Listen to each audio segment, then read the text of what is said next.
What are you trusting God for? How big or mighty is the request? Does it look impossible, or have you lowered your expectation to get or receive only a little? You don't need to be troubled. You need to raise your faith level. It is not your business how He would do it. All you need is not to give up. Our God is interested in doing great and mighty things. All He does is good and wonderful. Whenever He does something, it must be announced. It would try the attention of men, and His name would be glorified. Do you think it is not achievable? I want to tell you it is achievable. Are you scared that it is huge and might not get approval from God? It is not huge because it is not bigger than God. There is nothing He can't turn around. There is nothing too big, too hard, or too technical that He can't do. He is a God that has made barren women in their old menopause age to bear children. He is a God that has turned desert, barren and dry land to give forth water to His people. He is a God that created the universe just by the word. He is the God that made highway in the Red Sea without engineers or channeling the water elsewhere. He is the God that made a passage through the Jordan. He is the God that flattened Jericho's wall, brought out water from the rock, fed men with food and meat from heaven, sent fire from heaven, fed thousands with small and several numerous seemingly impossible things. There is nothing you can present on the table that would bring glory to His name that is too big for Him to do.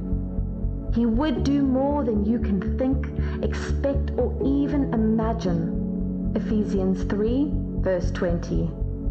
Now to Him who is able to carry out His purpose and do super abundantly more than all that we dare ask or think, infinitely beyond our greatest prayers, hopes, or dreams, according to His power that is at work within us. You might have received notice of eviction to leave the home you stay. It might be that you were given a letter to inform you about the termination of your appointment. Yours might be the medical result of yourself or a loved one, and you have been informed that it is over and nothing can be done. It might be a setback in business or endeavor, but I have good news for you today. You may have prayed to God to give you another apartment to move in, or touch the heart of the property owner to allow you some time.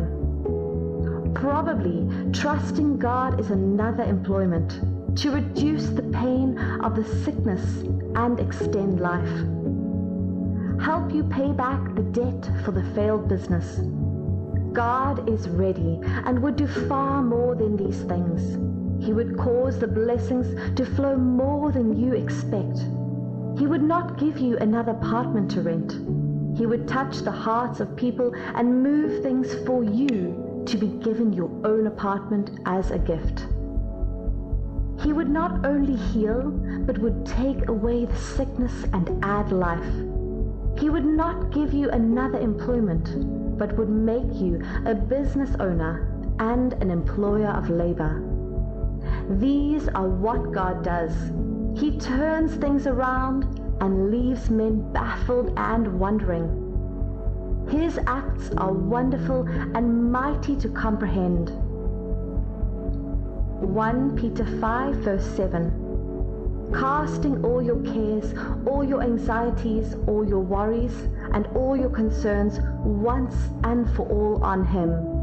For He cares about you with deepest affection and watches over you very carefully.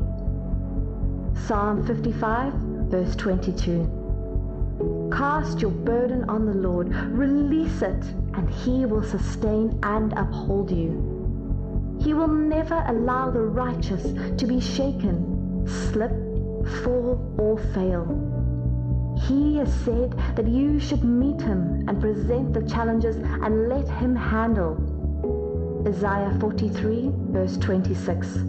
Remind me of your merits with a thorough report. Let us plead and argue our case together. State your position that you may be proven right. You may probably have been underestimating God because you don't have a deep understanding of who He is, what He has done, what His plans and intention are, who He is, and how interested He is in you. If you know your God, you won't present the lowest budget to Him. He has all covered. The loss and disappointment have been insured from the beginning, and it is for you to present the case and claim damages. It won't be given to you until you come forward with evidence so that you can be restored. He would not just take you back to your former position. He would lift you high above that the negative identity men have known you with would no longer be what they would use to refer to you again. He would change your status and cause men to celebrate with you. This is similar to the case of Jabez.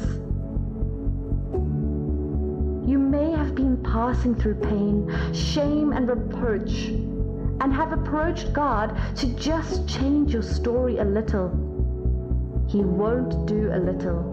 He would turn the story better and make you bigger. 1 Chronicles 4, verse 9 through 10. Jabez was more honorable than his brothers, but his mother named him Jabez, saying, "Because I gave birth to him in pain." Jabez cried out to the God of Israel, saying, "Oh, that you would indeed bless me and enlarge my border, property, and that your hand would be with me, and you would keep me from evil so that it does not hurt me."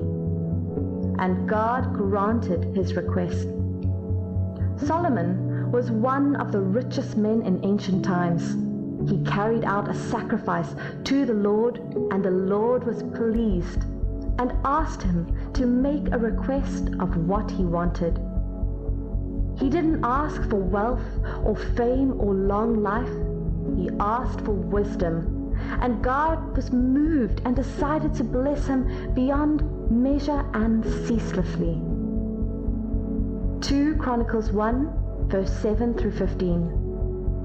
Then Solomon said to God, "You have shown great loving kindness and mercy to my father David, and have made me king in his place." 9. Now, O Lord, your promise to my father David is fulfilled, for you have made me king over a people as numerous as the dust of the earth. 10. Give me wisdom and knowledge so that I may go out and come in, performing my duties before these people. For otherwise, who can rule and administer justice to these great people of yours? 11. God replied to Solomon, "Because this was in your heart, and you did not ask for riches, possessions, or honor and personal glory, or the life of whose who hate you, nor have you even asked for long life, but you have asked for wisdom and knowledge for yourself, so that you may rule and administer justice to my people over whom I have made you king." 12. Wisdom and knowledge have been granted you. I will also give you riches, possessions, and honor, such as none of the kings who were before you has possessed, nor will those who will come after you.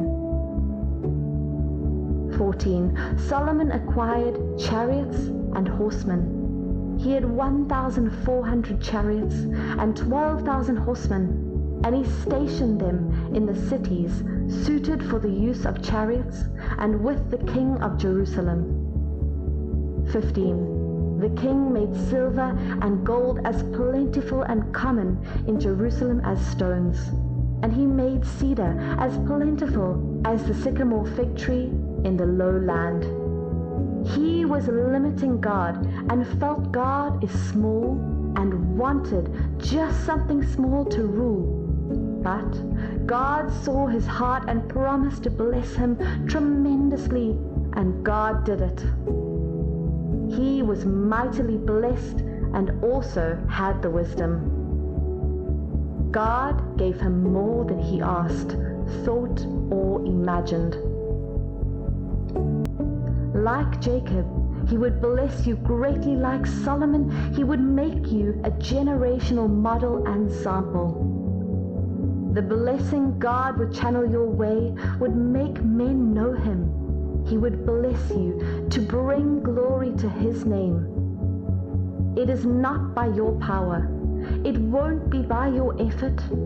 He would do exceeding great and mighty things for you.